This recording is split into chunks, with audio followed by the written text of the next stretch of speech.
So by the time I hit my late teens, it all became too much and I left the church behind. And probably like many people in my position, I swung completely the other way and became stridently atheistic. This was the heyday of the new atheists. So you had the likes of Richard Dawkins and Christopher Hitchens writing books about why God is not great and religion creates more problems than it solves. And that was a real tonic to me as someone who had like a lot of religious baggage. But over time, I began to feel that something was missing. So even though I prided myself on my rationalism and was working as a science journalist by this point, I found myself drawn to more esoteric practices, almost against my better judgment. For instance, I took up yoga, and I didn't just take up yoga, I became completely obsessed with yoga and trained to be a yoga teacher. And I found myself having the odd sort of spiritual and mystical experience that, with my rational mind on, I couldn't easily explain. So by my late 20s, I was grudgingly calling myself an agnostic. But then I entered a really turbulent period of life. I'd been through a rocky breakup, my career was stagnating, I was living abroad without much of a social network, and then my dad died very suddenly. So during that time, I started to reckon with my sense of spirituality in earnest. And while I wanted to keep my rationality intact, I was searching for a deeper meaning, and I no longer felt that Richard Dawkins necessarily ought to have the final word. So I began with the idea that, counter to what I probably thought previously, spirituality is a real and important phenomenon, but it's one that's really hard to define. I don't think it has to entail any literal belief in spirits. The closest I can get is to say that it meshes closely with questions of meaning, with the stories we tell ourselves in dark times, and where we derive hope. But it isn't always clear how we, nuns, are supposed to harness that instinct. And for the purposes of the book, I decided to try out 12 different practices or belief systems that seem to be growing in popularity, at least among my own demographic. And the journalist in me wanted to understand, what do people get out of these things? So why would someone fork out hundreds of pounds for a Reiki treatment?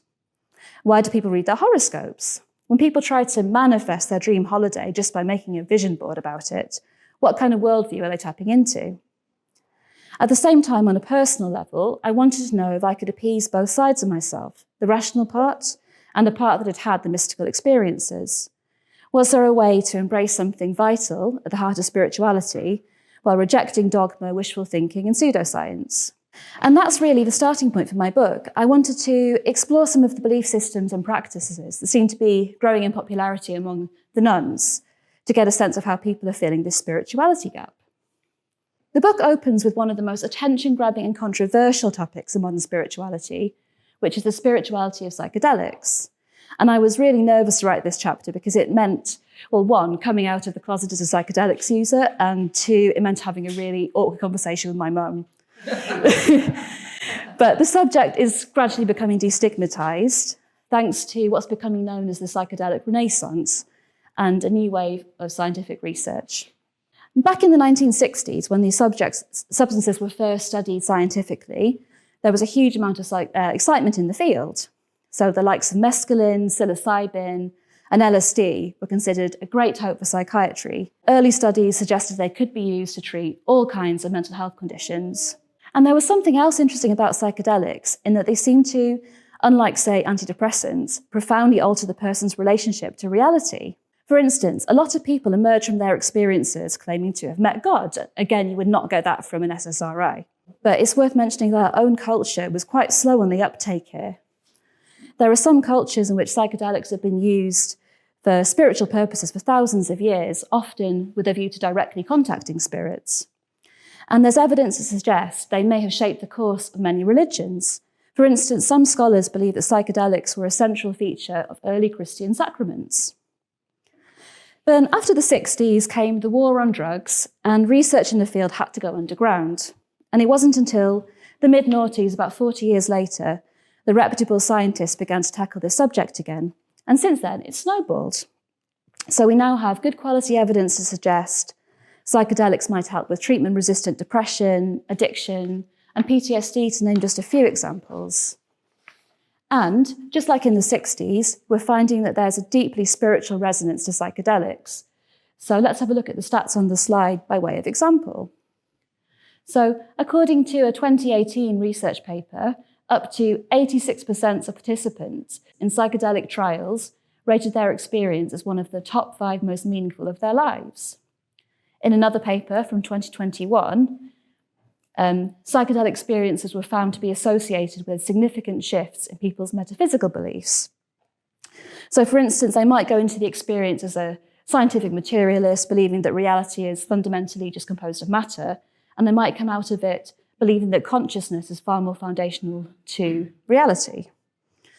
In yet another study involving 2,500 users of DMT, which is one of the most, I suppose, extreme psychedelics, the proportion who said they believed in God increased from 36% to 58% after taking the substance. So imagine if going to church at that kind of hit rate. And for the purposes of my book, I tried one of the most powerful psychedelics out there, which was ayahuasca. This is a really bitter-tasting tea-like brew created from 2 plants grown in the Amazon basin, and it's been used medicinally there for hundreds of years. And these days, you'll find lots of Westerners trekking to Peru to do their ceremonies. Rather more prosaically, I did mine in a dodgy industrial estate outside of Amsterdam. You drink the tea, then you lie down on your mattress and you start to have intense visions. In most cases, you also throw up. It's not that much fun. A quick but important caveat, it can be really dangerous for some people, and it needs to be taken under supervision in highly controlled settings. And it's currently illegal in the UK, along with most countries in the Western world. I did it during a brief window of legality in Amsterdam. There are also issues around cultural plundering that we won't have time to go into in this talk, but are really important for anyone who's considering it. However, this was in 2019, during that really rocky stage of my life I mentioned earlier. And at the time, I just thought, I'm going to go for it. I don't have anything to lose. So, like the participants in the psychedelic trials, I would absolutely rate the experience as one of the top 5 most meaningful in my life. I didn't come out of it with radically altered beliefs, but I did come out of it feeling far more open to spiritual concepts, where before I was perhaps very much leaning towards the rationalist side of the spectrum. And I became hyper-aware of how little I truly knew. True to the billing of ayahuasca, it also functioned like several years' worth of therapy rolled into one. And there were some really weird parts too, like the part where I turned into a factory farm chicken. It sounds odd, but it was profound. I've been a vegan ever since. So what's the big take-home from all of this?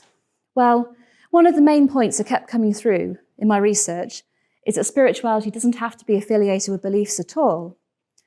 Sure, for some of the nuns, belief is very important. For instance, I spoke to a professional astrologer who was convinced that the position of the stars has a bearing on how we should live our lives. I spoke to a Reiki practitioner who believes she's tapping into a universal healing energy, and many people who've got all kinds of personal convictions.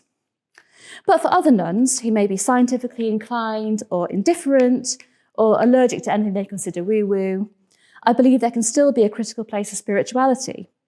It just may be something they're finding in unexpected places and calling by different kinds of names.